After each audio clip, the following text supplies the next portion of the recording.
اس کے دروازے میں بڑا سا تالا پڑا ہوا تھا، کافی بوسیدہ ہو گیا تھا۔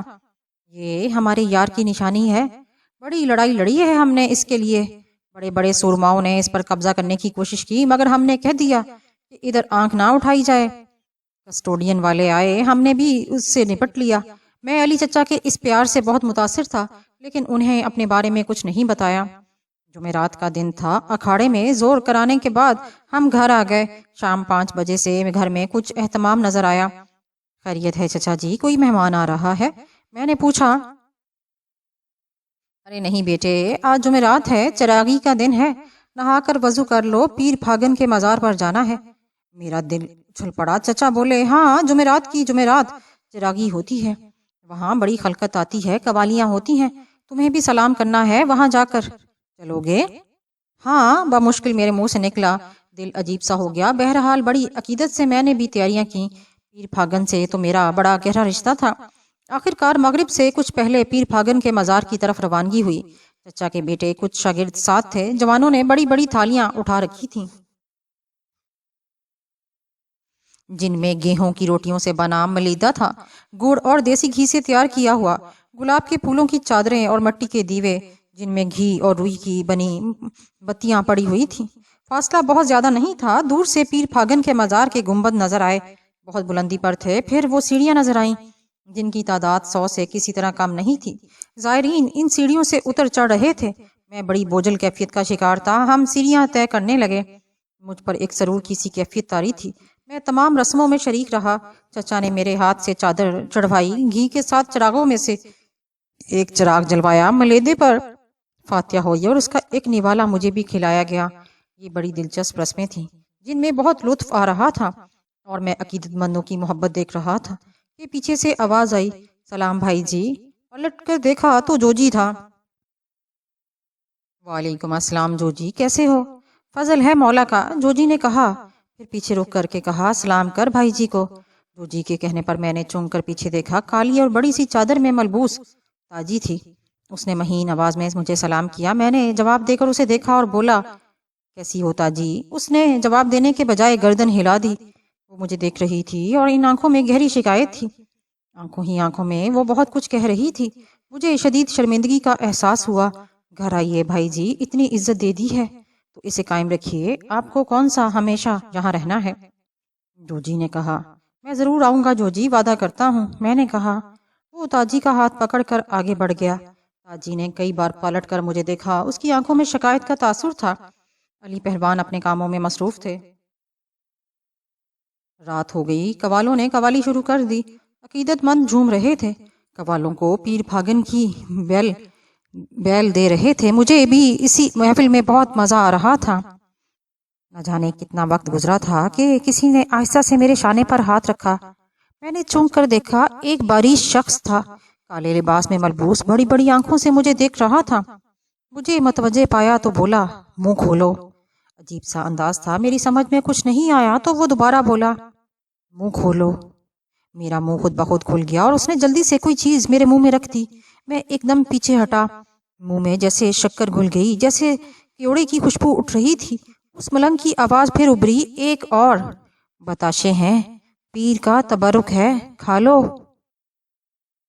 میں نے دوبارہ منہ کھول دیا اور اس نے دوسرا بتاشا میرے منہ میں رکھ دیا، پھر اپنی جگہ سے اٹھ کر بیٹھے ہوئے لوگوں کے درمیان سے ہوتا ہوا ایک در سے باہر نکل گیا۔ بتاشے بہت مزیدار تھے، دل میں ایک تشویش نہیں ہوئی، پیر صاحب کا مزار تھا، کوئی غلط شخص جہاں داخل نہیں ہو سکتا تھا۔ بتاشے صرف تبرک تھے جو مجھ تک پہنچائے گئے تھے، مجھے خوشیاں مل رہی تھیں۔ جس دربار کے خلاف مجھے سازش میں شریک کیا جا رہا تھا، وہیں سے بلاوا آ گیا تھا اور میں اس پاک جگہ بیٹھا ہوا تھا، مجھے بڑا حوصلہ مل رہا تھا۔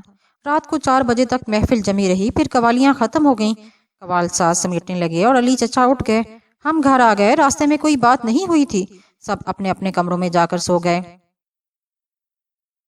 میں بہت دیر تک جاگتا رہا، دربار یاد آ رہا تھا جہاں ہر چیز سے عقیدت جھلکتی تھی۔ پھر وہ آنکھیں یاد آ گئیں، وہ شکایت بھری آنکھیں، اور یہ آنکھیں رات بھر مجھے پریشان کرتی رہی تھیں۔ اور حیرانی کی بات یہ تھی کہ خواب میں ایک حل ذہن میں آ گیا تھا۔ دوسری صبح خوب دیر سے جاگا، دھوپ چڑھ چکی تھی، نہا کر فارغ ہوا تو چچی جان ناشتہ لے آئیں۔ علی چچا معمول کے مطابق اکھاڑے چلے گئے تھے۔ ساری رات 1 منٹ بھی نہ سوئے، تب بھی وہ وقت پر اکھاڑے ہی میں ہوتے تھے۔ چچی جان نے بتایا، ناشتے کے بعد میں بھی اکھاڑے کی طرف چل پڑا۔ چچا جی پوری رفتار سے گالیاں بک رہے تھے۔ مجھے دیکھ کر میرے پاس آ کھڑے ہوئے۔ وقت گزرتا گیا، پھر تمام پٹھے چلے گئے تو ہم دونوں اکھاڑے سے چل پڑے اور شمشاد علی کے ہوٹل پر آن پہنچے۔ اکثر یہاں بیٹھ کر چائے پیتے تھے۔ اس بات کا میں بخوبی اندازہ کر چکا تھا کہ اپنے علاقے میں علی پہلوان کا بڑا روپ تھا۔ جدھر سے گزرتے تھے لوگ جھک جھک کر سلام کرتے تھے۔ چائے کی گھونٹ لیتے ہوئے میں نے کہا، علی چچا مجھے آپ سے ایک ضروری کام ہے۔ بولو۔ آپ اقبال کو جانتے ہیں؟ کون اقبال؟ سہارنپور کا ہے۔ ہاں، اسی محلے میں رہتا ہے، کچی سرائے میں اس کا بھانجا جوجی نوکری کرتا ہے۔ اچھا، وہ اقبال کن میلیا، ہاں جانتا ہوں۔ اس کا بیٹا قاسم ہے۔ بالکل ہے، پہلے اکھاڑے پر آتا تھا، اب سنارے کا کام کرتا ہے۔ تم انہیں کیسے جانتے ہو؟ کچی سرائے میں جوجی نوکری کرتا ہے، اس نے یہ سب بتایا تھا۔ اصل میں اقبال جوجی کا ماموں ہے۔ جوجی کے باپ کی موت کے بعد ان لوگوں کے حالات خراب ہو گئے۔ بچپن میں اقبال نے جوجی کی بہن تاجی سے اپنے بیٹے قاسم کا رشتہ کر دیا تھا۔ دونوں بچوں نے بچپن سے ماں باپ کی زبانی یہی سنا تھا کہ ان دونوں کی آپس میں شادی ہوگی، لیکن پھر اقبال مکر گیا۔ اس نے بھاری جہیز کا مطالبہ کر دیا اور نہ دینے پر شادی نہ کرنے کا اعلان کر دیا۔ بڑی بری بات ہے، پھر کیا ہوا؟ چچا نے پوچھا۔ بری بات تو بری ہوتی ہے چچا جان، جو ہونی نہیں چاہیے، میں نے کہا۔ علی چچا سوچ میں ڈوب گئے، پھر بولے، تم کیا چاہتے ہو؟ جوجی غریب آدمی ہے، شاید آپ نے یہ بات نہ سنی ہو چچا کہ اس نے اپنے بیمار باپ کو کال دیا تھا کہ جب تک بہن کی رخصت نہ ہو جائے خود شادی نہیں کرے گا، اور وہ یہ کال نبھا رہا ہے، حالانکہ خود اس کے بال سفید ہو رہے ہیں۔ بڑے عزت والے ہوتے ہیں ایسے لوگ، علی چچا نے کہا۔ جوجی بےحد غریب ہے، اس دور میں بہن بیٹی کو رخصت کرنا کتنا مشکل ہے آپ کو پتا ہے۔ وہ بھاری جہیز کہاں سے لائے؟ میں نے پوچھا تھا کہ تم کیا چاہتے ہو؟ علی چچا نے پوچھا۔ یہ شادی ہونی چاہیے علی چچا۔ جی ہوگی، ضرور ہوگی، انشاءاللہ، چچا نے بڑے پورے اعتماد لہجے میں کہا۔ پھر انہوں نے اپنے بیٹے کو اقبال کے گھر بھیجا۔ انہوں نے اسے اکھاڑے پر ہی بلایا تھا، جہاں ایک کمرہ اور احاطہ موجود تھا۔ آؤ اقبال بھائی، کیسے ہو؟ علی چچا نے پوچھا۔ آپ کی بادشاہی میں جی رہے ہیں پہلوان جی، وہ بولا۔ بیٹھو، تم سے ضروری بات کرنی ہے۔ حکم کریں جی پہلوان جی۔ معاف کرنا، بہت ذاتی بات ہے لیکن کرنا ضروری ہے۔ جوجی تمہارا بھانجا ہے؟ جی پہلوان جی۔ اس کی بہن تاجی بھانجی؟ بالکل جی۔ بچپن میں تم نے اپنی بہن کی بیٹی کو اپنے بیٹے قاسم سے منسوب کیا تھا اور بہن سے وعدہ کیا تھا کہ جوان ہونے پر تم تاجی کی شادی اپنے بیٹے سے کرو گے۔ وہ پہلوان جی، ایسی باتیں مذاق مذاق میں ہو ہی جاتی ہیں۔ تم نے ایسی بات کہی تھی؟ علی چچا کا لہجہ خشک ہو گیا۔ ہاں جی، اقبال گھبرا کر بولا۔ بیٹیوں کے معاملے میں مذاق نہیں کیا جاتا۔ اقبال بھائی، تمہیں یہ شادی کرنی چاہیے۔ وقت بدل گیا ہے پہلوان جی، اب بڑا سوچنا پڑتا ہے۔ میرے دل میں بیٹے کے لیے بڑے ارمان ہیں۔ جوجی تو ٹھیک سے بارات کو کھانا بھی نہیں دے سکتا۔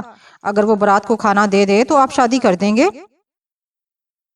وہ لونڈیا تو پاگل ہے پہلوان جی، اور اس پر آصف کا سایہ ہے۔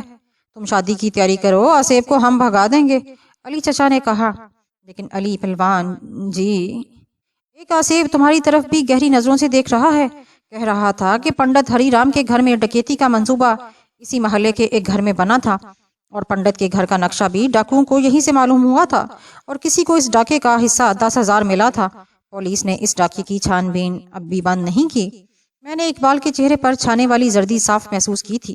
وہ خشک ہونٹوں پر زبان پھیر رہا تھا۔ کچھ دیر خاموش رہا، پھر چچا نے دوبارہ کہا، اپنے خون کو اپنے ہی سمیٹتے ہیں اقبال بھائی، 1 ہفتے کے اندر اندر شادی کی تیاریاں کرو اور اس فرض کو پورا کر دو، اور ہاں، جہیز بھی ملے گا اور بارات کا کھانا بھی۔ اقبال نے کچھ کہنے کے لیے منہ کھولنے کی کوشش کی تو علی چچا نے گرج کر کہا، آج بدھ ہے، اگلے جمعے کو ہم بارات کا انتظار کریں گے، جاؤ، اب ہمیں کچھ کام ہے۔ اقبال بادل نخواستہ اٹھ گیا تھا۔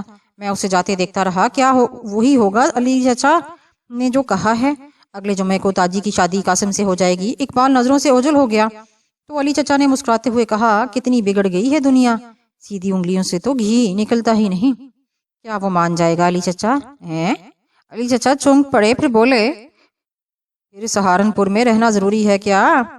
سارے خطرے مول لے رکھے ہیں ان سسروں کے لیے، اتنی بھی عزت نہیں دیں گے یہ ہمیں۔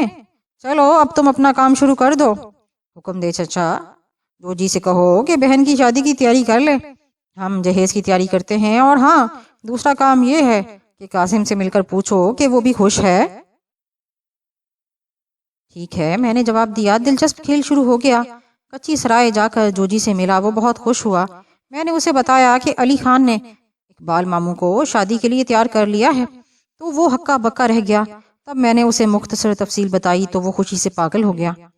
آؤ بھائی جی میرے ساتھ گھر چلو، اس نے کہا۔ میں اس کے ساتھ گھر آیا اور جوجی نے ماں کو بتایا، ماں نے تاجی کو۔ پھر تیاریاں شروع ہو گئیں۔ علی چچا فرشتہ صفت تھے، انہوں نے اپنی جیب سے ساری تیاری کی۔ سہارنپور اچھا خاصا شہر تھا، ہر چیز وہاں مل گئی۔ میرے پاس بھی کچھ رقم تھی جو میں نے جوجی کو دے دی۔ قاسم سے بھی ملاقات ہو گئی تھی، وہ بہت خوش تھا۔ کیا ہو گیا؟ کراچی کے ایک بہترین ہسپتال میں بہت بڑی حیثیت سے زندگی گزارنے والا ڈاکٹر کامران اب کیسے کاموں میں مصروف تھا، لیکن انسان کی فطرت میں وقت سے سمجھوتا کرنے کی بڑی صلاحیت ہوتی ہے۔ میں ماضی بھول کر خود بھی اس شادی کی تیاریوں میں مصروف تھا۔ انہی تیاریوں کے دوران تاجی نے مجھے تلاش کر لیا، پیار سے میرے سینے پر سر رکھ دیا تھا۔ بھیا ہونا میرے، وہ بولی۔ ہاں تاجی اب ٹھیک ہے، سچ مانو ہم نے تو کچھ اور سوچا تھا۔ کیا؟ برا سوچا تھا؟ ہم نے سوچا تھا اب تم ہمیں دوبارہ نہیں ملو گے۔ کوئی کسی کے لیے کچھ نہیں کرتا، مگر تم نے تو سب کچھ کر دیا۔ تو خوش ہے تاجی؟ میں نے کہا ہاں۔ وہ بہت شرما کر بولی۔ بارات آ گئی، نکاح ہو گیا، باراتیوں کو بہت اچھا کھانا دیا گیا۔ میں بھی مختلف کاموں میں حصہ لے رہا تھا۔ اس وقت تاجی کی رخصتی کی تیاریاں ہو رہی تھیں کہ ایک 12-13 سال کا لڑکا میرے پاس آیا اور دونوں ہاتھ جوڑ کر ماتھے سے لگاتا ہوا بولا، جے کالی ماتا کی مہاراج۔ وہ بنسی راج مہاراج بلا رہے ہیں۔ بنسی راج، بنسی راج، میرا ذہن چٹکنے لگا۔ بمشکل میں نے کہا چلو۔ لڑکے نے واپسی کا رخ بدل لیا۔ ماں دل چاہا کہ تاجی کو رخصت تو کر دوں، لیکن مجھے تلاش کریں گے۔ پھر طبیعت پر کچھ اضمحال طاری ہوا کہ لڑکے کے پیچھے قدم بڑھا دیے۔ وہ میری رہنمائی کرتا ہوا کافی دور نکل آیا۔ یہ پیر پھاگن کے مزار شریف کا پچھلا حصہ تھا، لیکن مزار سے کافی دور تھا۔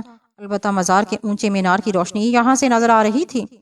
اس طرف اونچے اونچے درخت پھیلے ہوئے تھے، درختوں کے درمیان ایک جگہ روشنی ہو رہی تھی۔ لڑکے کا رخ اسی روشنی کی طرف تھا۔ کچھ لمحوں کے بعد میں وہاں پہنچ گیا۔ روشنی ایک درخت کے تنے کے ساتھ رکھے ہوئے ہنڈوں سے آ رہی تھی۔ یہاں 5 افراد گیروے لباس میں ملبوس نصف دائرے کی شکل میں بیٹھے ہوئے تھے۔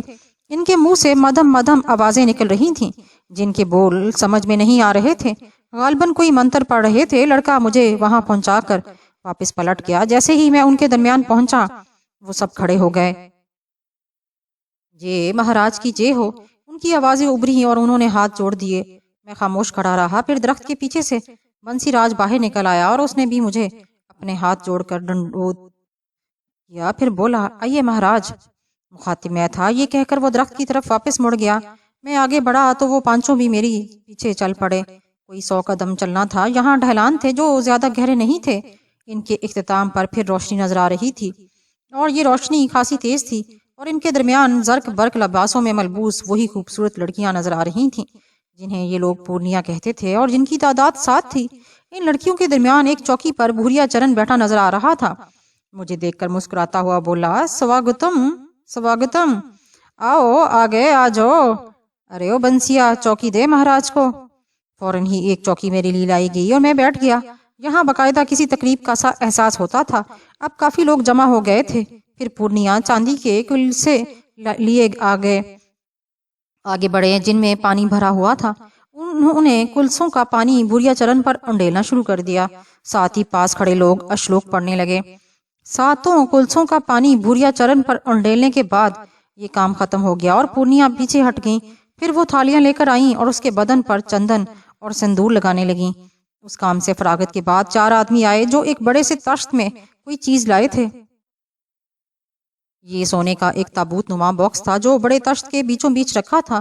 باکس میں ہیرے بھی جڑے ہوئے تھے جن کی جگمگاہٹ آنکھوں میں چکا چوند پیدا کر رہی تھی۔ یہ تشت چوکی کے سامنے رکھ دیا گیا۔ تب بنسی راج نے کہا، کامران جی مہاراج، اب آپ کے کام کا سمے آ گیا ہے۔ ہم پدم پردھانی کو آپ کو سونپ رہے ہیں۔ آپ انہیں پیر بھاگن دوبارے پہنچا دیں اور مہاکالی کو ایک اور کھنڈولا دان کر دیں۔ یہ سنسار پر آپ کا مہان اپکار ہوگا اور اس کے نتیجے میں آپ کو اتنا بڑا انعام ملے گا کہ آپ سوچ بھی نہیں سکتے۔ آپ تیار ہو جائیں۔ میں نے کوئی جواب نہیں دیا تو بھوریا چرن چوکی سے اتر کر کھڑا ہو گیا۔ اس نے دونوں ہاتھ آسمان کی طرف بلند کیے اور اس کے آس پاس کھڑے لوگ اشلوک پڑھنے لگے۔ تبھی ایک انوکھا منظر سامنے آیا۔ بھوریا چرن کے بدن سے سفید دھواں خارج ہونے لگا اور پھر میں نے دیکھا کہ اس میں سے انتہائی شدید بدبو آ رہی تھی، اتنی شدید کہ مجھے برداشت کرنا مشکل ہو رہا تھا۔ میں دیکھ رہا تھا کہ دھوئیں کے اخراج کے ساتھ بھوریا چرن کا قد چھوٹا ہوتا جا رہا ہے۔ دیکھتے ہی دیکھتے وہ کوئی 8 انچ کی جسامت کا رہ گیا۔ پھر دھواں ختم ہو گیا اور میں نے سکون کی سانس لی۔ بنسی راج نے صندوق کا ڈھکنا کھولا اور اس کے آگے 2-2 انچ کی چوکیاں رکھی گئیں۔ کھلونا نما بھوریا چرن نے ان سیڑھیوں پر قدم رکھے اور پھر صندوق میں داخل ہو گیا۔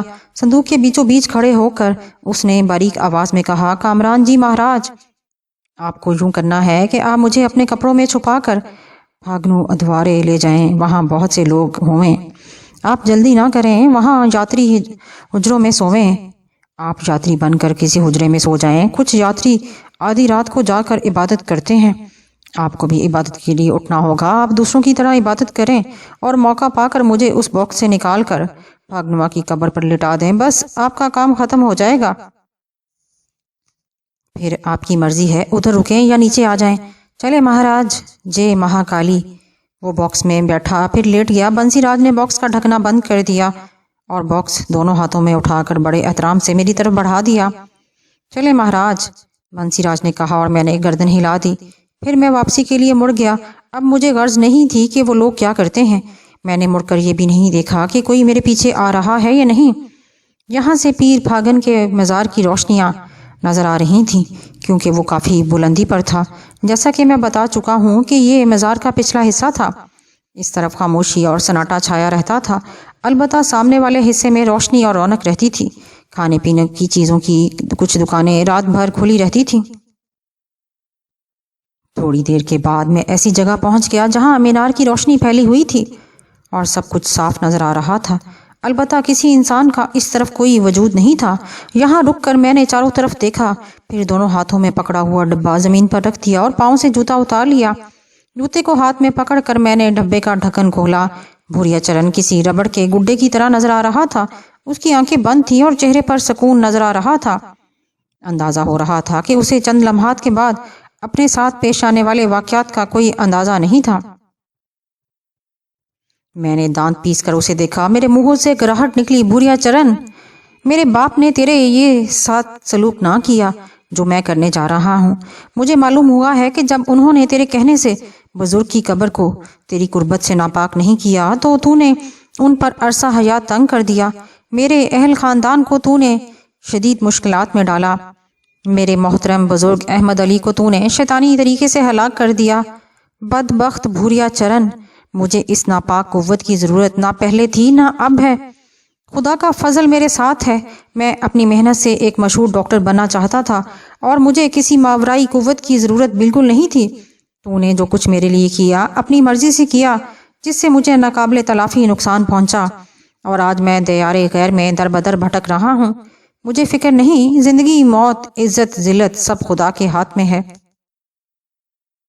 اس نے میری تقدیر میں جو لکھ دیا ہے مجھے خوشی سے منظور ہے، لیکن تجھ سے اپنے باپ کے ساتھ کیے گئے سلوک اور اپنے بزرگ احمد علی کی موت کا بدلہ لے کر میں جو خوشی پاؤں گا وہ میرے لیے بہت قیمتی ہوگی۔ اب تو اپنی تقدیر کا لکھا بھگت۔ میں نے اسے کمر سے پکڑ کر باکس سے نکالا اور اس نے آنکھیں کھول دی۔ میں نے اسے زمین پر رکھا تو وہ حیرت سے بولا، ارے کام ہو گیا، سمے بیت گیا۔ ہاں کام ہو گیا، میں نے کہا اور پوری قوت سے جوتا اس کے منہ پر رسید کیا۔ اس کے ناک سے خون ابل پڑا۔ اس نے گھبرا کر اٹھنے کی کوشش کی تو میں نے جوتا دوسرا رسید کیا۔ ہرے ہرے دیا، ہرے مرگیورے، ہائے دیا، پرے پاپی ایک کی کارت انجائے۔ وہ سام کی طرح بل کھاتا رہا اور اس پر رکے بغیر جوتے برساتا رہا۔ اس کا پورا چہرہ خون میں نہا رہا تھا، بدن کا ہر حصہ مضروب ہو چکا تھا، باریک آواز اور باریک ہو گئی تھی، وہ بری طرح نڈھال ہو گیا تھا اور مجھے عجیب سی کیفیت کا احساس ہو رہا تھا۔ مجھے لگ رہا تھا جیسے میرے ارد گرد خوشیاں ہی خوشیاں رقصاں ہوں۔ خنک ہوائیں چل رہی ہوں، خوشبوئیں رقصہ ہوں، ہر شے مسرت سے جھوم رہی ہو۔ وہ ابھی نڈھال آواز میں چیخ رہا تھا، میں نے اسے روئی کی طرح دھنک ڈالا تھا۔ میں بے قابو ہو رہا تھا۔ جب وہ ساکت ہو گیا تو میں نے اسے اٹھایا۔ اس کا پتلا تنکے جیسا ہاتھ میرے ہاتھ میں آیا تو میں نے اسے سوکھی لکڑی کی طرح توڑ کر اس کے بدن سے علیحدہ کر دیا۔ اس کے پورے جسم میں کوئی غیر انسانی علامت نہیں تھی سوائے اس کے ننھے سے جسم کے۔ دوسرا ہاتھ اور دونوں پاؤں بھی توڑ کر میں نے زمین پر پھینکے تو ایک عجیب عمل ہوا۔ اس کے ہاتھ پاؤں پہلے تو زمین پر پھڑکتے رہے، پھر اچانک وہ زمین پر چھپکلیوں کی طرح مختلف سمتوں میں دوڑنے لگے۔ میں حیرت سے یہ منظر دیکھنے لگا۔ اس کا بدن میرے ہاتھ میں تھا۔ پھر اچانک ہی مجھے چیل کی آواز سنائی دی اور کسی چیل کے پروں کا سایہ زمین پر پڑا، لیکن دوسرے لمحے اس چیل نما پرندے نے میرے ہاتھ پر جھپٹا مارا اور بھوریا چرن کا ہاتھ پاؤں سے محروم بدن اپنے پنجوں میں لے کر اڑ گئی۔ میں ہکا بکا رہ گیا۔ چیل کس سمت گئی مجھے اندازہ نہیں ہو سکا۔ دوسری طرف اس کے ہاتھ پاؤں بھی بہت دور نکل کر آنکھوں سے اوجھل ہو گئے تھے۔ وہ روحانی مسرت جو میرے رگوں پے میں دوڑ رہی تھی اب بھی اسی طرح تھی۔ مجھے یوں لگ رہا تھا جیسے میں نے کوئی بہت بڑا فرض پورا کیا ہو۔ اطراف اب بھی سنسان پڑے ہوئے تھے۔ تاجی یاد آئی، رخصت ہو گئی ہوگی۔ وہاں جانے سے اب کیا فائدہ؟ دہلی میں ارشاد علی چچا کا گھر خاموشی سے چھوڑ دیا تھا۔ وہاں جو کچھ بھی ہوا ہو اس کے بعد سب بھول گئے ہوں گے۔ یہاں سہارنپور میں بھی علی پہلوان، جوجی، تاجی آخرکار سب بھول جائیں گے۔ یہاں رکنا، علی چچا کے پاس واپس جانا، یہ سب بیکار ہے۔ بلا وجہ الجھنیں پالنا پڑیں گی۔ جانا تو ہے، یہیں سے آگے بڑھ جاؤں تو کیا حرج ہے؟ چنانچہ میں چل پڑا۔ نہ کوئی خوف تھا نہ الجھن، بس ایک خاموش سفر، بے معنی منزل کے تعین کے بغیر۔ راستوں کا بھی کچھ پتہ نہیں تھا، کون سا راستہ کہاں جاتا ہے۔ مجھ پر بے خودی سی طاری ہونے لگی، ذہن خیالات سے آزاد ہو گیا، بس پاؤں اٹھ رہے تھے، راستے طے ہو رہے تھے۔ ایک ایسی جگہ پہنچ گیا جہاں نہر نظر آ رہی تھی۔ نہر کے کنارے اور آس پاس جنگلی درخت اور جھاڑیاں بکھری ہوئی تھیں، ہر طرف ہو کا عالم تھا۔ میں جھاڑیوں کے ساتھ آگے بڑھتا رہا۔ جھاڑیوں کا سلسلہ ختم ہوا تو اونچے نیچے ٹیلے بکھرے نظر آئے۔ ٹیلوں کی دوسری طرف اونچے اونچے درخت تھے۔ میں ایک ٹیلے پر چڑھا اور دوسری طرف دیکھا تو نہر نظر آئی جو تاروں کی روشنی میں ایک حسین منظر پیش کر رہی تھی۔ لیکن جو سب سے اچھی چیز نظر آئی وہ جھاڑیوں کا ایک جھنڈ تھا جس کے پاس دو پتھریلے ٹیلے اس طرح سر جوڑے کھڑے تھے کہ محراب جیسی جگہ بن گئی تھی۔ یہ جگہ آرام کرنے کے لیے بہترین تھی۔ میرے قدم اس طرف اٹھ گئے اور میں محراب کے پاس جا کر رک گیا۔ جھاڑیاں بے شک بے ترتیب اور گھنی تھیں، لیکن محراب کے نیچے کی زمین صاف ستھری تھی۔ اس سے ذرا ہٹ کر ایک درخت سے سر اٹھائے کھڑا تھا، دوسری طرف کا حصہ بھی تھوڑا سا کھلا ہوا تھا۔ میں آگے بڑھ کر محراب کے نیچے پہنچا اور زمین پر لیٹ گیا۔ اس وقت پورا بدن آرام مانگ رہا تھا۔ اس کھردری زمین پر لیٹ کر جو لطف آیا وہ بیان سے باہر ہے۔ لیٹتے ہی آنکھیں بند ہو گئیں اور گہری نیند آ گئی۔ نہ جانے کتنی دور سویا تھا کہ آنکھ کھل گئی۔ کسی گاڑی کی گھر گھر کی آواز سنائی دی۔ میں چونک کر اٹھ گیا۔ محراب کے باہر زرد دھوپ پھیل گئی تھی۔ کچھ فاصلے پر میں نے ایک شاندار لینڈ کروزر دیکھی جس کے اگلے حصے سے دھواں اٹھ رہا تھا اور اس کے آس پاس چند لوگ کھڑے نظر آ رہے تھے۔ پتہ نہیں کیا قصہ تھا۔ میں محراب سے باہر نکل آیا اور ان لوگوں کی طرف بڑھ گیا۔ وہاں جو لوگ کھڑے تھے وہ چونک چونک کر مجھے دیکھنے لگے۔ اس ویران جگہ انہیں کسی کے ہونے کی توقع نہیں تھی۔ میں ان کے قریب پہنچ گیا۔ 5 افراد تھے جن میں ایک عورت اور 4 مرد تھے۔ عورت ساڑی میں ملبوس تھی، ایک مرد خوب لمبا تڑنگا اور شاندار شخصیت کا مالک تھا، باقی 3 ملازم ٹائپ تھے۔ میں ان کے قریب پہنچا تو شاندار شخصیت کے مالک آدمی نے کہا، یہاں دور دور تک کوئی آبادی نہیں، تم یہاں کیا کر رہے ہو؟ بس جناب، ویرانے ناپ رہا ہوں۔ مجھ سے کوئی جھوٹ نہ بولا گیا۔ اسی وقت گاڑی کی پچھلی سیٹ سے ایک آواز آئی، ویرانوں کے باسیوں سے چھان بین نہیں کرتے سکھراج، وہ جو کوئی بھی ہے اس کی ضرورت کے مطابق اس کی سہایتا کرو۔ ٹھیک ہے مہاراج، آپ اگر ضرورت سمجھیں تو ہمارے ساتھ چلیں، آپ جہاں کہیں گے ہم آپ کو پہنچا دیں گے، سکھراج نے کہا، جس کا نام مجھے پچھلی سیٹ سے آنے والی اس آواز سے پتہ چلا تھا۔ آپ کہاں جا رہے ہیں جناب؟ بریلی کے پاس مانسری نامی جگہ پر ہماری حویلی ہے، ذمہ دار ہیں ہم، ہمارے باغات ہیں۔ آپ مجھے بریلی چھوڑ دیجئے۔ خوشی سے گاڑی گرم ہو گئی، بس تھوڑی دیر میں چلتے ہیں۔ آپ کا شبھ نام کیا ہے؟ کامران، میں نے جواب دیا۔ اچھا، ہمارے ساتھ چلیے، بلکہ اگر وقت ہو تو ہمارے مہمان رہیے، ہمیں خوشی ہوگی۔ میں خاموش ہو گیا، کوئی حرج نہیں تھا۔ اچھا ہے کسی آبادی تک پہنچوں، پھر آگے دیکھوں گا۔ اسی وقت پچھلی سیٹ والا شخص بھی نیچے اتر آیا۔ یہ ایک سادھو نما آدمی تھا، گیروے لباس میں ملبوس، بڑے بڑے بال، بھاری بدن، آنکھوں میں نرمی اور محبت۔ اس نے مسکراتی نظروں سے مجھے دیکھا اور بولا، ہمارا نام چندن ہری ہے بیٹے، تمہارا نام ہم نے سن لیا ہے، آ جاؤ گاڑی میں بیٹھو، آ جاؤ۔ وہ میرے ساتھ گاڑی میں آ بیٹھا۔ کافی اچھے لوگ معلوم ہوتے تھے۔ میرا نام سن کر انہیں معلوم ہو گیا تھا کہ میں مسلمان ہوں، مگر ان کے رویے میں کوئی فرق نہیں تھا، جبکہ وہ ہندو تھے۔ میں چندن ہری کے ساتھ لینڈ کروزر میں جا بیٹھا۔ پھر جل پان لوگے، بھوک لگ رہی ہے؟ چندن ہری نے پوچھا اور میں نے اس بات میں گردن ہلا دی۔ وہ بولے، تیواری، ارے او تیواری، پوریاں بھجی دے، جلدی سے لے آ بیٹا، ابھی گاڑی روکنی ہے۔ تیواری نوکر کا نام تھا۔ وہ گاڑی کے سامان سے مطلوبہ چیزیں نکالنے لگا۔ اس نے یہ چیزیں ٹریپ میں لگا کر مجھے دے دیں۔ سوڈے کی بوتل بھی نکال دے، چندن ہری نے پھر کہا، اور ملازم نے 2 بوتلیں میرے سامنے رکھ دیں۔ ایک لمحے کے لیے دل میں خیال آیا کہ یہ چیزیں پاک ہیں کہ نہیں، لیکن اس کا حل بھی موجود تھا۔ مجھے بتایا گیا تھا کہ کسی بھی چیز کا اپنے لیے بہتر یا بدتر جانچنے کے لیے بسم اللہ شریف موجود ہے، پڑھو اور روحانی لیبارٹری میں چیک کر لو۔ میں نے یہی عمل کیا اور مطمئن ہو گیا، پیٹ بھر گیا۔ اس دوران گاڑی کا نقص بھی دور ہو گیا اور پھر سب لوگ گاڑی میں آ بیٹھے اور لینڈ کروزر سٹارٹ ہو کر چل پڑی۔ مانسری بے حد خوبصورت علاقہ تھا۔ رائے سکھراج کی حویلی دیکھ کر ان کا شاندار حیثیت کا اندازہ ہوتا تھا۔ حویلی بالکل جدید طرز کی تھی۔ اس کا ایک حصہ قدیم طرز کا ضرور تھا، لیکن دوسرے حصے میں ہر طرح کی آسائشیں دستیاب تھیں، یہاں تک کہ خوبصورت سوئمنگ پول بھی نظر آ رہا تھا۔ ایک حصے میں مہمان خانہ تھا جہاں میرے قیام کا بندوبست کیا گیا۔ یہ بھی بہترین جگہ تھی، ہر آسائش موجود تھی، لیکن میرے لیے یہ سب عجیب تھا۔ اتنے اچھے لوگ تھے، وہ بھی غیر مذہب سے، مجھے کیا کرنا چاہیے؟ راستے میں ملے تھے، اتنا فیصلہ طے کرا دیا کہ مجھے ان کی میزبانی قبول کرنی چاہیے۔ کچھ وقت تو یہاں گزارنا ہوگا، جلدی ہی سکھراج اور چندن ہری سے اجازت مانگ لوں گا۔ چند گھنٹے بھی نہیں گزرے تھے کہ ایک شخص میری قیام گاہ میں آیا اور بولا، میرا نام اللہ بخش ہے جناب، رائے صاحب نے مجھے بریلی سے بلایا ہے۔ باورچی ہوں، سامان برتن وغیرہ لے کر آیا ہوں، جب تک آپ مہمان رہیں گے آپ کا کھانا میں پکاؤں گا۔ رائے صاحب نے حکم دیا کہ اگر آپ گوشت بھی کھانا چاہیں تو میں پکا دوں۔ میں دنگ رہ گیا، اتنے اچھے لوگ کہاں نظر آتے ہیں۔ میں نے باورچی سے صاف منع کر دیا کہ کسی بھی طرح کا گوشت یہاں نہ لایا جائے، تاہم اسے اس کے کام سے نہیں روکا۔ رات کو کافی بے سکونی رہی، بھوریا چرن کا خیال آتا رہا، نہ جانے کتنی دیر گئے سویا تھا۔ صبح البتہ جلدی آنکھ کھل گئی۔ باہر بچوں کے شور کی آوازیں سنائی دے رہی تھیں، یہ آوازیں کھڑکی سے آ رہی تھیں جو کھلی ہوئی تھی۔ میں صورتحال معلوم کرنے کے لیے کھڑکی پر پہنچ گیا۔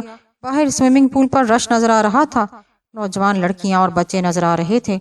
لڑکیوں نے مختصر لباس پہنا ہوا تھا، خاصے ماڈرن لوگ تھے، لیکن میں ان کا احسان مند تھا۔ اللہ بخش نے مجھے ناشتہ دیا۔ ناشتے کے بعد میں سوچنے لگا کہ اب کیا کروں، باہر جاؤں یا نہیں، کوئی فیصلہ نہیں کر پایا۔ پھر چندن ہری میری رہائش گاہ میں داخل ہوئے۔ میں نے ان کا استقبال کیا۔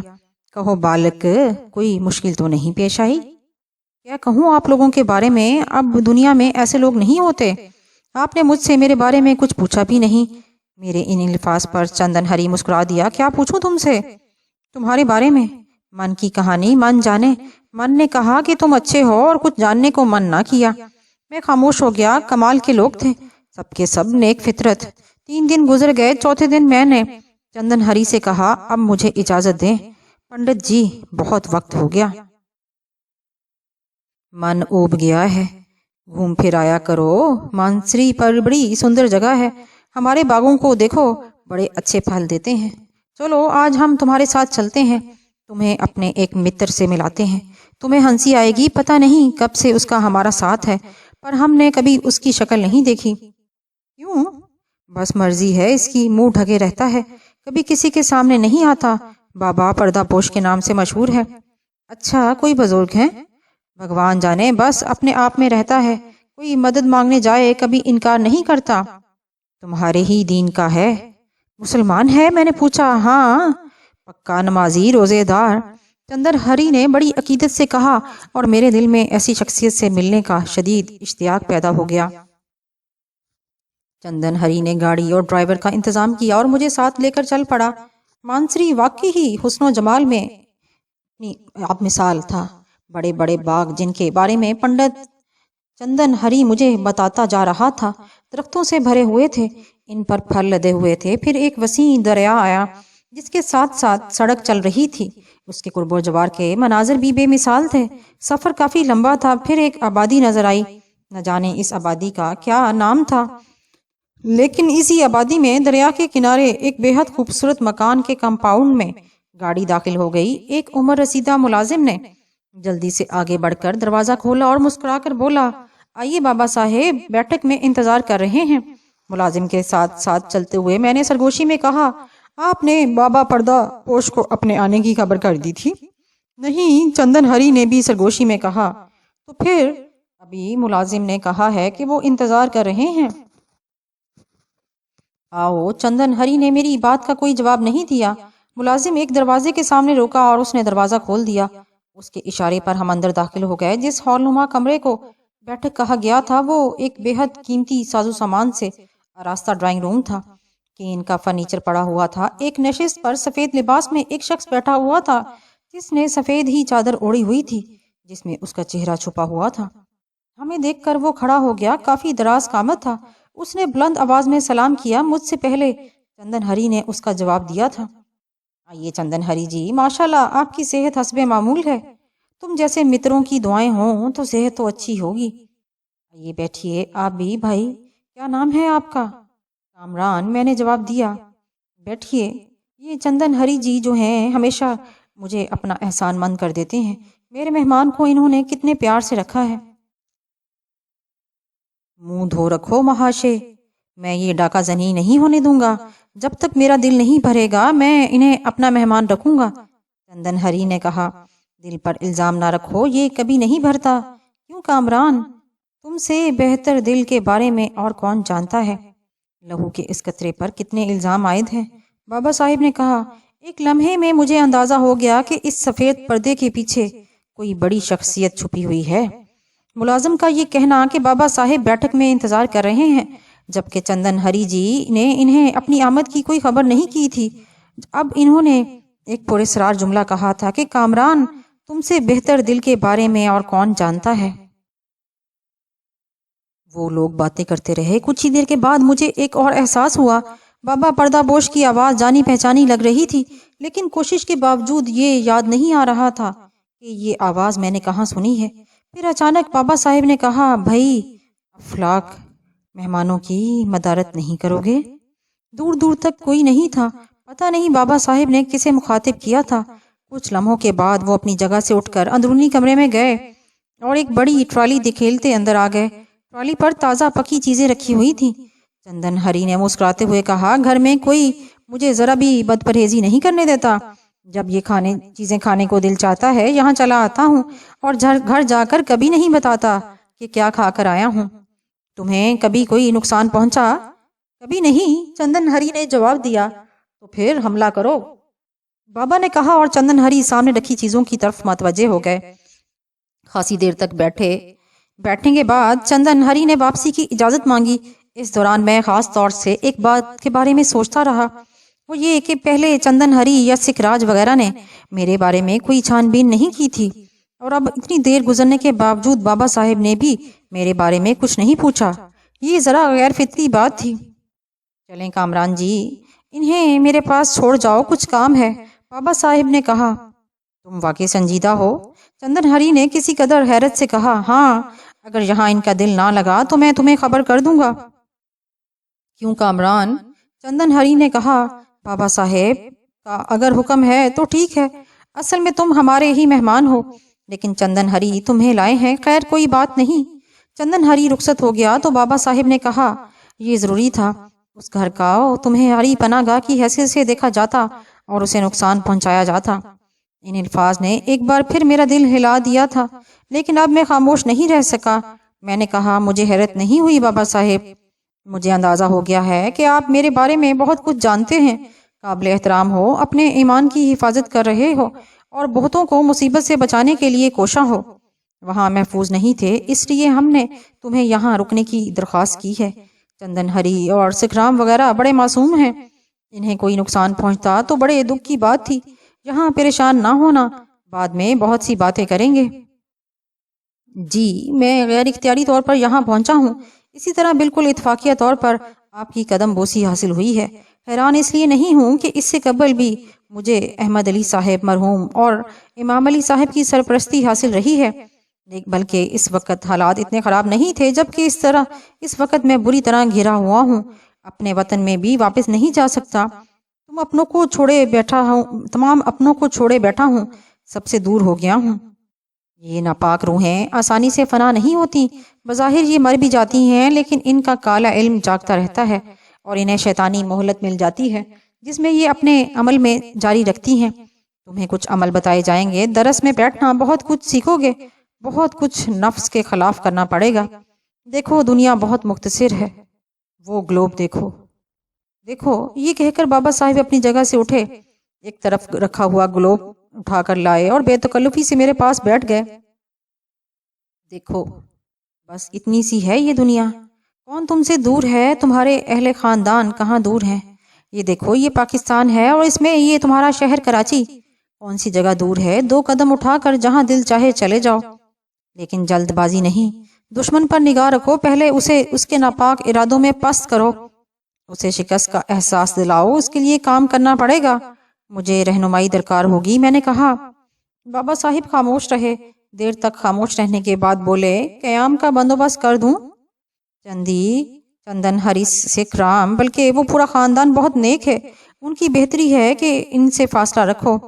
کسیانی بلی کھمبا نوچے، کیا سمجھے؟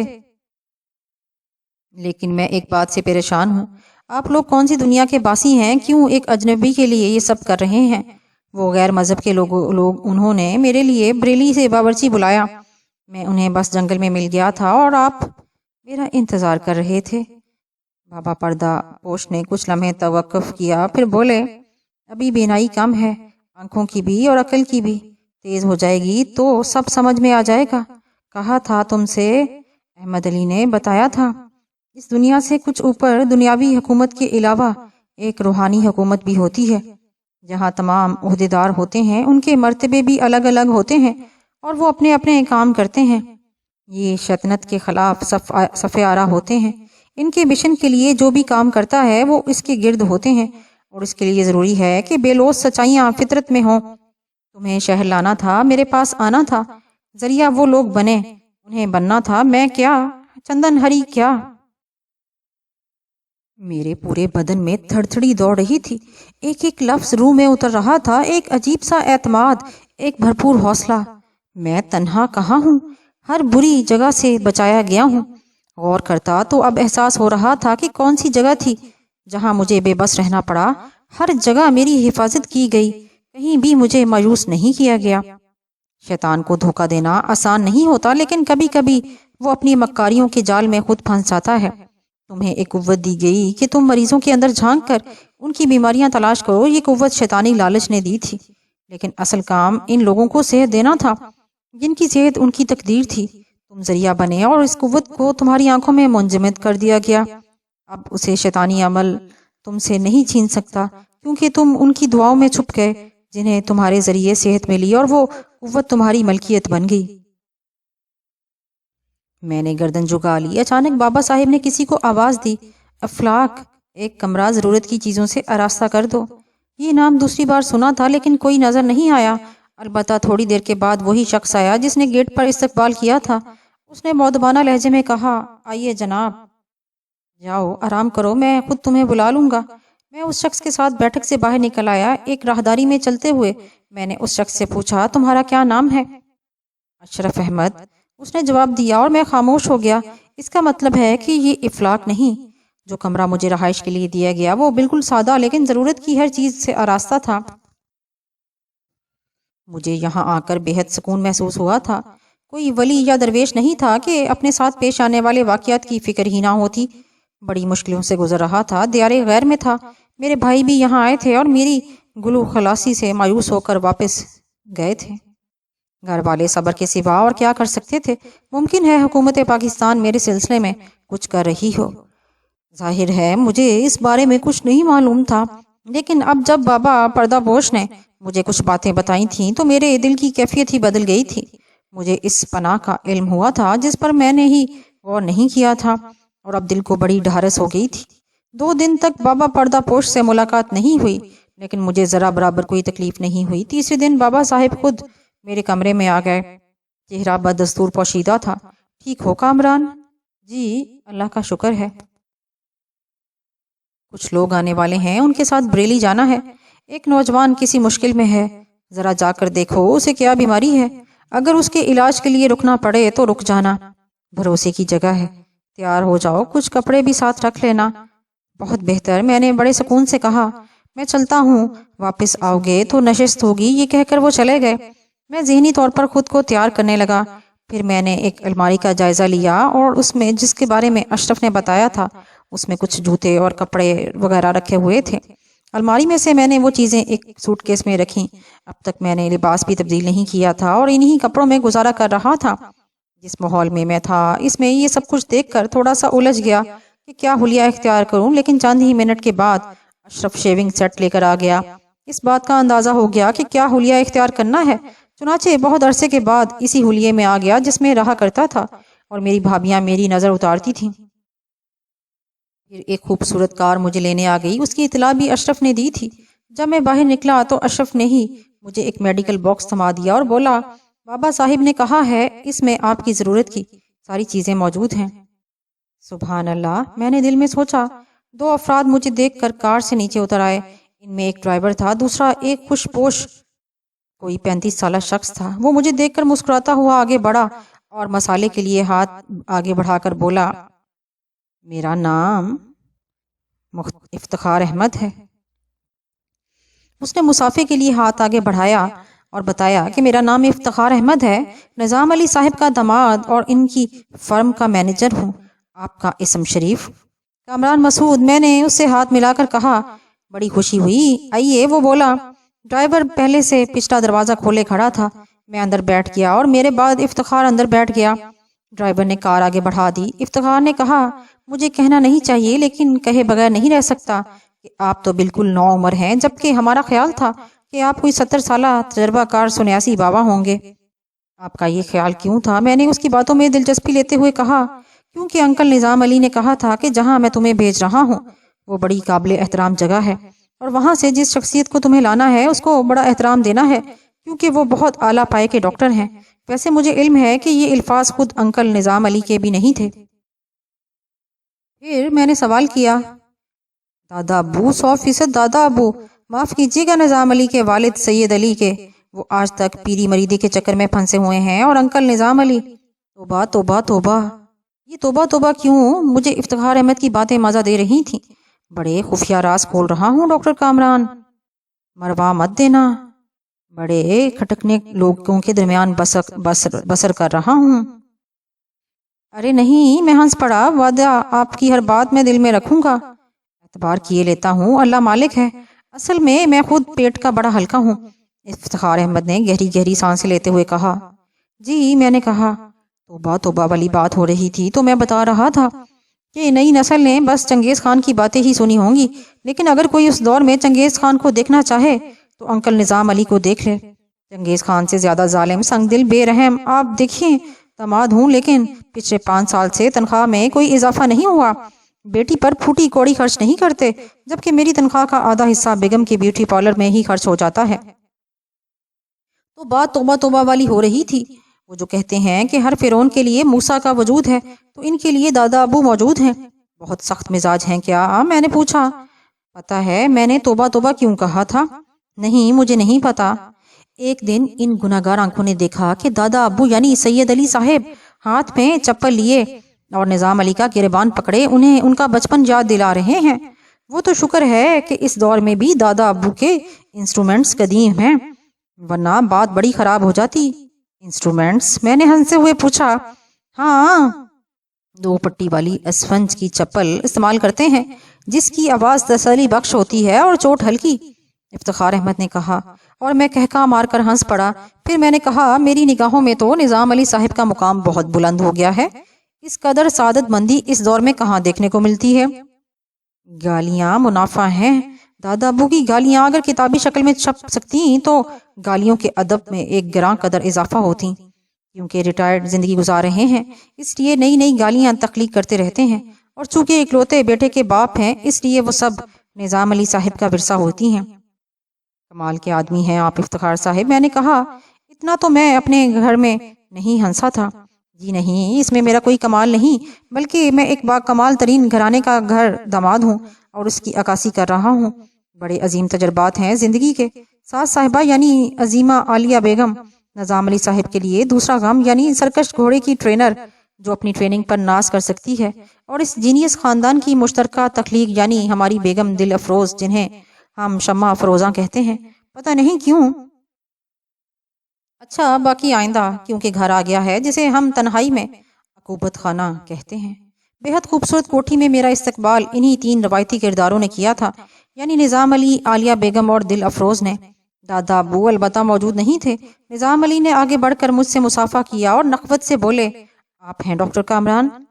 جی، مجھے کامران کہتے ہیں۔ بابا صاحب کا فون آیا تھا کہ میاں صاحب کہ آپ آ رہے ہیں۔ شکریہ، میں نے یہ کہہ کر ان دونوں خواتین کو بھی سلام کیا جن کے چہرے بگڑے ہوئے تھے۔ دل افروز نے کہا، یہ ہیں وہ عظیم ہستی جن کے چرچے آسمان تک پہنچے ہوئے تھے۔ شکل و صورت کے تو اچھے ہیں مگر ڈاکٹر کہیں سے بھی نہیں لگتے، بلکہ دل چاہتا ہے کہ منہ کھلوا کر دیکھا جائے کہ دودھ کے دان ٹوٹے ہیں یا نہیں۔ ہاؤس جاب مکمل کر چکے ہو صاحبزادے؟ اس بار بیگم صاحبہ نے گول افشانی کی۔ ہاؤس جاب تو زندگی کی آخری سانس تک مکمل نہیں ہوتا محترم خاتون، بشرطے کہ ہاؤس کو ہاؤس کا مقام دیا جائے۔ میں نے کہا، توبہ توبہ توبہ۔ افتخار احمد کی آواز سنائی دی اور میں نے بامشکل ہنسی روکی۔ تشریف لائیے، مجھے بتایا گیا ہے کہ آپ کا قیام بھی یہی ہوگا، نظام علی نے کہا۔ جی، اگر ضرورت پیش آئی۔ ابھی میں نے اتنا ہی کہا تھا کہ دور سے ایک بزرگ آتے نظر آئے۔ اچھی شخصیت کے مالک تھے، یہ سید علی تھے۔ میں نے پہلے سے ہی موجود لوگوں کے انداز میں نمایاں تبدیلی دیکھی۔ تم آئے ہو پردہ پوش کے پاس سے؟ انہوں نے میرے سلام کا جواب دے کر پوچھا۔ جی آؤ، تمہارا کمرہ میرے کمرے کے برابر ہے، انہوں نے کہا اور واپسی کے لیے مڑ گئے۔ اسی وقت پیچھے سے افتخار احمد کی آواز سنائی دی، اور میں آپ کا بیگ لے کر آتا ہوں ڈاکٹر صاحب۔ میں دادا ابو کے ساتھ خوبصورت راستے طے کر کے اندرونی جگہ میں داخل ہو گیا۔ سید علی کمروں کی ایک قطار کے پاس رکے اور پھر ایک کمرے کا دروازہ کھول کر مجھے ساتھ آنے کا اشارہ کر کے اندر داخل ہو گئے۔ بہت شاندار اور آراستہ کمرہ تھا۔ سید علی نے کہا، میں اپنی دانست میں نے اسے بالکل ٹھیک کرا دیا ہے، پھر بھی کسی چیز کی ضرورت ہو تو تکلف مت کرنا۔ بہتر، میں نے کہا اور دادا ابو باہر نکل گئے۔ میں نے ایک نگاہ کمرے پر ڈالی، سب کچھ موجود تھا، بڑے دلچسپ لوگ تھے۔ ابھی میں نے اس مریض کو نہیں دیکھا تھا جس کا میں نے علاج کرنا تھا، اس کے بارے میں مجھے تفصیل بھی نہیں معلوم تھی۔ بابا صاحب نے بس یہ کہا تھا کہ ایک نوجوان کسی مشکل کا شکار ہے، اسے دیکھو، اسے کیا بیماری ہے، اس کا علاج کرو۔ خیر، اس نوجوان کے بارے میں افتخار احمد سے کچھ معلوم ہو سکتا تھا۔ یہ افتخار احمد بھی بڑا دلچسپ شخص تھا۔ میں اس کی آمد کا انتظار کرنے لگا، لیکن افتخار کو آنے میں خاصی دیر لگ گئی۔ میں خاموشی سے وقت گزارنے لگا، پھر دروازے پر آہٹ ہوئی اور افتخار نے اندر جھانکا۔ حاضر ہو سکتا ہوں؟ تشریف لائیے، میں نے کہا اور افتخار میرا بیگ لیے اندر داخل ہو گیا۔ تھوڑی سی دیر ہو گئی جس کے لیے معذرت خواہ ہوں۔ اصل میں بیگم صاحبہ ہدایت نامہ زوجیت عطا فرما رہی تھیں۔ ان کی نصیحتیں طویل ہوتی ہیں، انہی کی وجہ سے وقت لگا۔ خوب، یہ ہدایتیں آپ کے متعلق تھیں، فرما رہی تھیں محتاط رویہ اختیار کروں اور اپنا علاج نہ شروع کرا دوں۔ دادا جان تو بیچارے معصوم آدمی ہیں، ہر کسی پر بھروسہ کر لیتے ہیں۔ اس چھوٹے سے بچے کا بھلا کیا تجربہ ہوگا، جبکہ ڈاکٹر ستیہ رام اشتیاق علی کی زندگی صرف 6 ماہ رہنے کا دعویٰ کر چکے ہیں۔ اشتیاق، میں نے سوالیہ انداز میں افتخار احمد کو دیکھا۔ جی، اس کے علاج کے لیے آپ کو بلایا گیا ہے۔ اس کی اصل بیماری کی وجہ میں جانتا ہوں۔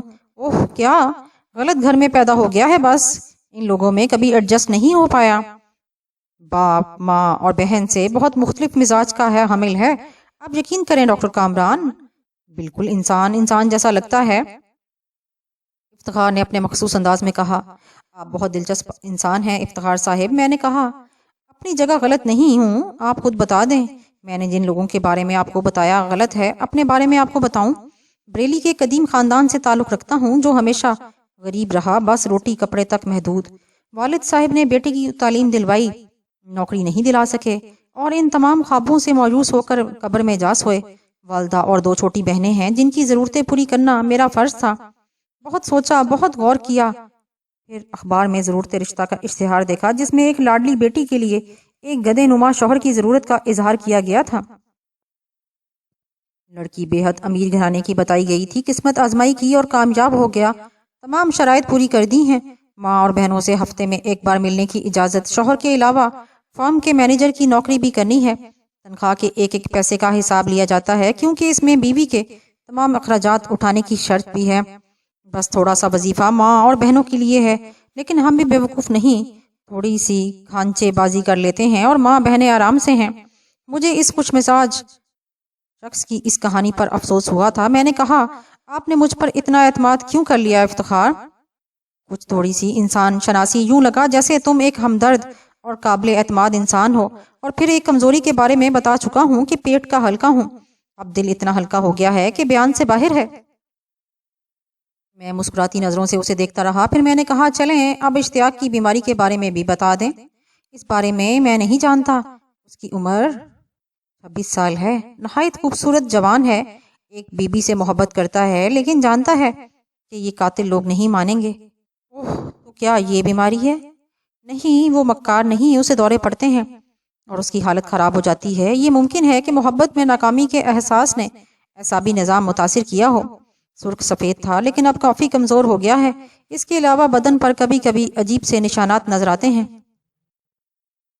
ان لوگوں کو اس کی محبت کے بارے میں معلوم ہے؟ میں نے سوال کیا۔ وہ بہت بہادر لڑکی ہے، آرام سے یہاں اشتیاق سے ملنے آ جاتی ہے۔ اوہ، ان لوگوں کا کیا رویہ ہوتا ہے؟ شدید نفرت کا اظہار کرتے ہیں۔ ویسے یہ لوگ کسی سے بھی محبت نہیں کرتے۔ دادا جان نے اس معاملے میں مداخلت نہیں کی؟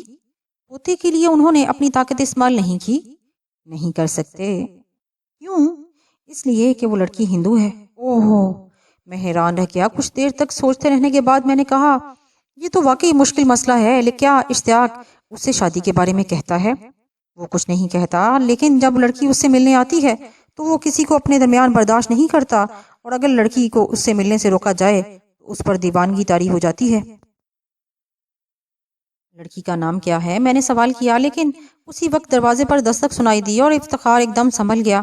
دروازے سے دادا جان اندر داخل ہوئے تھے۔ افتخار جانے لگا تو دادا جان نے اسے روکتے ہوئے کہا، رکو افتخار، کوئی کام ہے؟ نہیں دادا ابو، حکم۔ ڈاکٹر کامران کو اشتیاق کے کمرے میں لے چلیں۔ ڈاکٹر، آپ اسے کبھی ابھی دیکھنا پسند کریں گے یا؟ نہیں جناب، میں ابھی دیکھنا چاہتا ہوں۔ چلیں افتخار۔ جی دادا ابو، افتخار نے کہا۔ میں اپنی جگہ سے اٹھا تو افتخار نے جلدی سے میرا میڈیکل بیگ اٹھا لیا اور ہم باہر نکل آئے۔ اشتیاق کے کمرے میں داخل ہو کر میں نے اشتیاق کو دیکھا۔ واقعی حسین جوان تھا، چہرے کے نقوش تھوڑے سے دل افروز سے ملتے تھے۔